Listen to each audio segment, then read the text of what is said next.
As a teenage boy in middle or high school, what confused you the most about teenage girls? My sophomore year of high school, I had a couple of classes with this girl I had a crush on. Because teachers loved using alphabetical order, there she and I ended up sitting next to each other in those classes. We start passing notes in those classes, talking about random stuff and being a bit flirty. One day I decided to get the courage to ask if she wanted to go out with me to a movie or something. So I asked her out in one of our notes. She replies, saying that she's really sorry, but she doesn't like me in that type of way. I was devastated, of course, but I also liked her as a friend and didn't want to lose that.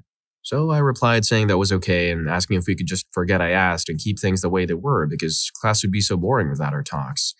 She said yeah, that was fine. We stayed note buddies throughout the year. I was so confused though because I thought she felt the same, but I decided to try and not make that mistake again. Fast forward to my senior year, I had to repeat algebra because I messed up really badly in my junior year due to some personal issues. I'm in a class with a bunch of people the grade under me, and I get seated next to this girl named Kate that I thought was so pretty. Like with the other girl, we ended up passing notes to each other in class, and I came to find out not only did I find her physically attractive, but she was also a really awesome person with similar interests. I really liked this girl, and crushed hard on her throughout the year. I would make her mix CDs that she would tell me she loved, and she even made me one a couple of times. I'd share with her stories I wrote and also art I was working on. The best part of my day was getting to talk with her during homeroom or algebra. But I was scared of even trying to ask her out because of how I misinterpreted things last time. So I never did. Came really close a couple of times, but never did. A year and a half after I graduated, I'm dating a girl from the same class as her, who had been a friend of mine for a couple of years.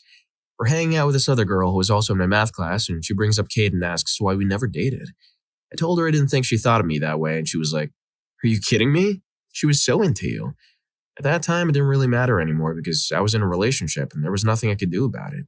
But it did frustrate just how bad I was at reading signals. I mean, I'm still pretty bad at it sometimes, but I wish I had at least tried with Kate. Honestly, though, that's a really good outcome. Short of actually dating the girl you're interested in, it couldn't really have gone better than that. Story 2.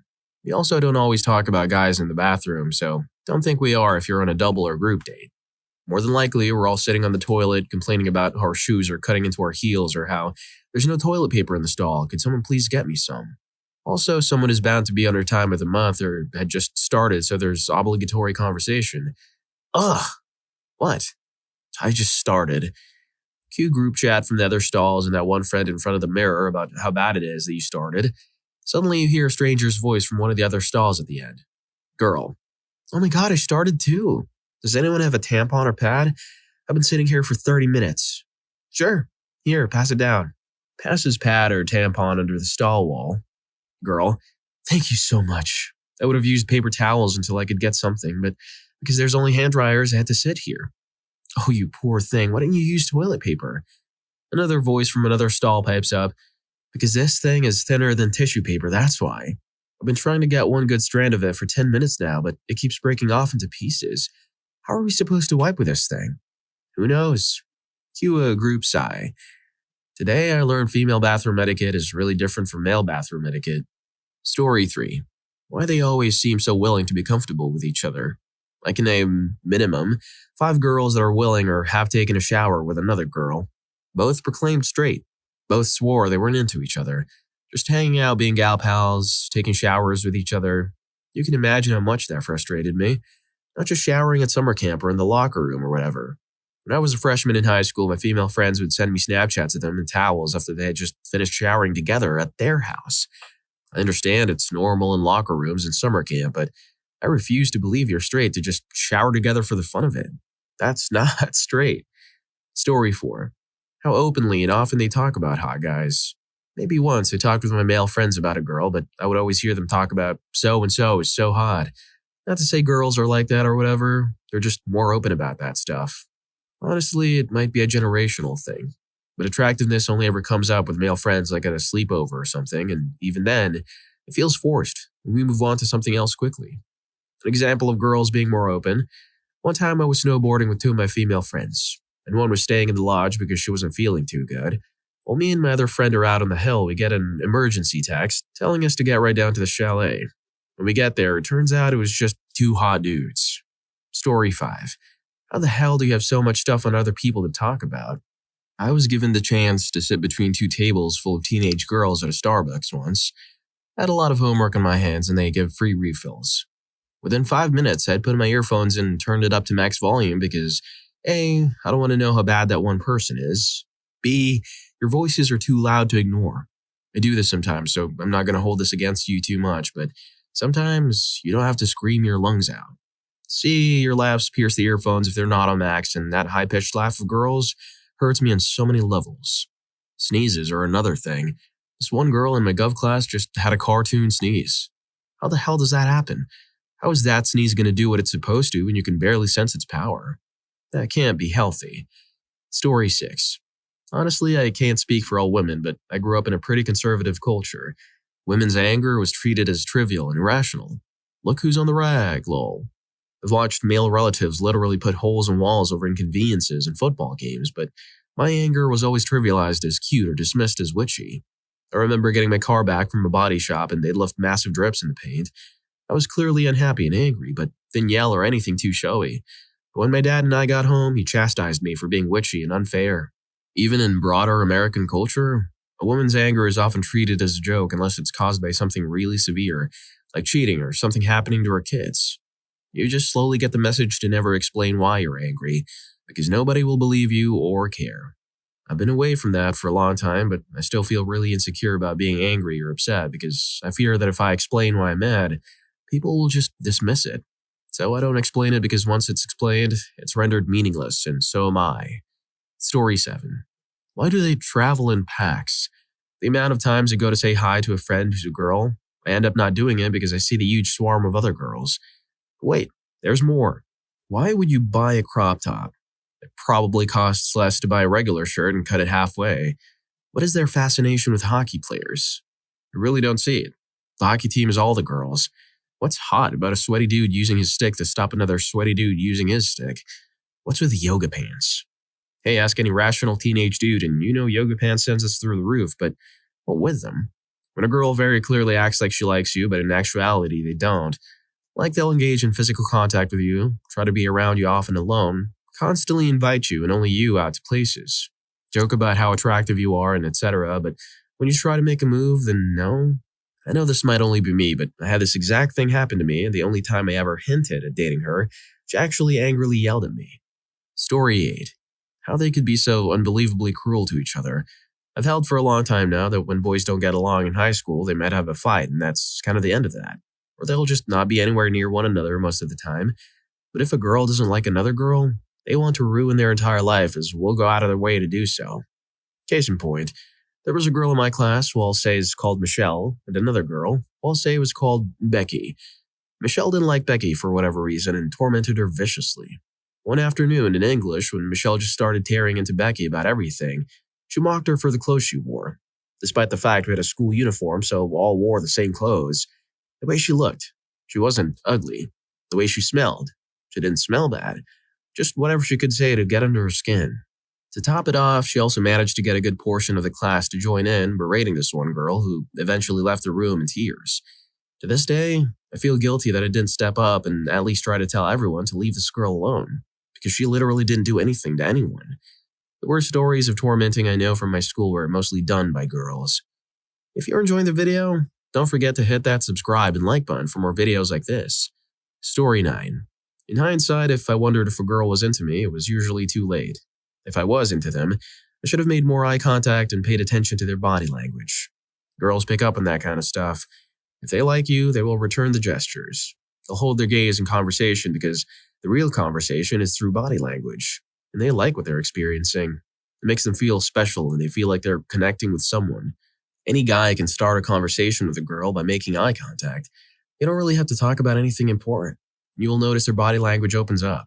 They'll do things like start playing with their hair or become more animated when talking.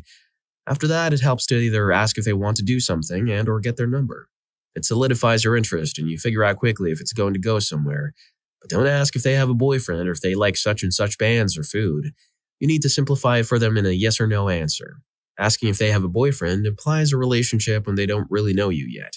And asking dependent questions makes you seem predictable and like you're beating around the bush. After that, if you get their number, don't blow them up. Put some thought into calling or messaging them. You want to think about spending time together again. That means you need decisive plans. Saying, Wednesday night there's a band playing downtown is better than, do you want to go see one of the Wednesday night bands play downtown? It'll leave no doubt in their mind that you want to spend time with them again and get straight to the point.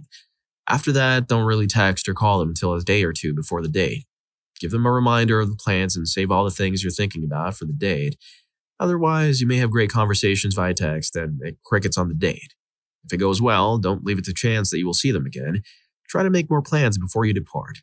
If they can't make plans, at least they know the offer is on the table and you're still interested. In the meantime, make sure you pace your texts or whatever to match theirs. If you send a text, wait for a reply before you text again. If they only text in the evening, don't blow them up all day. If they have plans to go hang out with friends or family, don't try to text them. It comes across as needy, insecure, and that you don't have respect for her time and space. Wait until they text you back, unless it's important. That way there's always something meaningful going on and not a one-sided relationship. Anyways, that's just what I learned reflecting on my dating experiences. Story 10. I was really awkward all the way through middle school. I had a hard time talking to girls and was extremely self-conscious. Luckily, something clicked in high school and I started acting like a normal person. Here's how a typical interaction would go for me in middle school. Find out Heather likes me from her friends. Heather isn't really my type, but she's not unattractive. I can't really see myself with her. She's kinda plain, and her friends are weird. All my friends would make fun of me for going out with her. I'll just tell her friends I'm not interested. Then again, it would be nice to have a girlfriend. After all, she's not that unattractive. In fact, now that I think about it, she does have a nice back. Wait, what's that? Oh, her smile is kinda nice too. In all fairness, she's kinda cute for some reason. Plus, she likes me.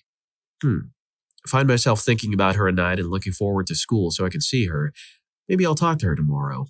I mean, just as friends. It's not a big deal to have a girl as a friend. I'm friends with Justin's sister, Jessica, after all. It's halfway through the school day and I haven't seen her. She must be out sick. Damn, this day is dragging now that she isn't here. I really miss seeing her. I love her smile. I can't wait to talk to her. Tomorrow is so far away. At least I know she likes me. I'm up late thinking about how our relationship might go. It would be awesome if she were laying there with me. I wonder if she would want to kiss. I'd be fine with just snuggles. Heather goes well with my last name too. It's perfect. I can't wait to see her tomorrow. There she is. She's talking with her friend, so I'll wait until she's done and I'm going to ask her to be my girlfriend. This is going to be awesome. She's really pretty and I can't believe she likes me. I'm so lucky. Oh look, her friends are coming my way. They're going to be ecstatic when I tell them I like her too. In fact, I'm going to just get it off my chest and tell them I've fallen for her. Wait, do they mean Heather just started going out with Seth? You said she liked me. It's only been a couple days. That schmuck Seth. What does he have anyway? He doesn't deserve someone as gorgeous as her. He's the gross kid that used to pick his scabs in 3rd grade. I lay awake at night thinking about her. All the plans I had are ruined. I lost the one girl I ever was attracted to, my soulmate. It hurts to see her now. The next day I see her sitting with that scabby Seth at lunch. He gives her a French fry from his tray. I hate you, Seth. Amy approaches me and says her friend Nancy likes me. Right, like I could ever like Nancy. She's so plain. But now that I think about it, she has a cute laugh. Seth may have won the battle, but his internal monologue is winning the war in comedy. Story 11. I grew up in a decent-sized town south of Tampa, Florida, known for its art community. My mother is a high school art teacher and is the lead of her department. Naturally, I went to the school she taught at and took her class all 4 years. Seeing her every day, I was very comfortable with the fact, considering it was just art, so I called her mom in front of the other kids. Some of the girls caught wind of this and would try to get me to critique their artwork, thinking that they would easily get an A because I was helping them. My mother always took it upon herself to yell out, "Stop flirting with the girls!" Most of these girls were very good looking, and I won't lie, I was interested in a few of them. But they never got good grades in my mother's class because they just didn't do their work. When I did help them, they didn't have any real subject matter. Now for where I got confused. I spent an hour every day shoulder to shoulder with many of these girls. A year after graduation, when all of them went off to university out of state, 2 of them admitted that they had a huge crush on me, but were too afraid to admit it because they thought I would reject them due to their poor artistic talent. What are the chances of that? 2 girls that I had feelings for and spent hours on end with were too shy to say anything over a dumb grade. I just don't understand why girls always wait for guys to make the first move when we're just as shy as you. Story 12. My first relationship was when I was 13. My first girlfriend. She was the one who asked me to be her boyfriend. I said okay, not knowing things about relationships. I just went with the flow. We went out to the skating rink with a bunch of friends and had a good time. We had our first kiss there, too. Fast forward to Monday at school. A bunch of people looked at me weird.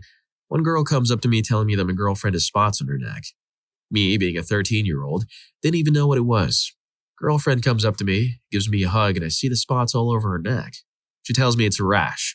Lol, stupid 13-year-old me shrugs it off and says okay. What an idiot. Long story short, she broke up with me on the phone and told me I was a really sweet guy and that I deserved better. She was right. Still broke my heart, though.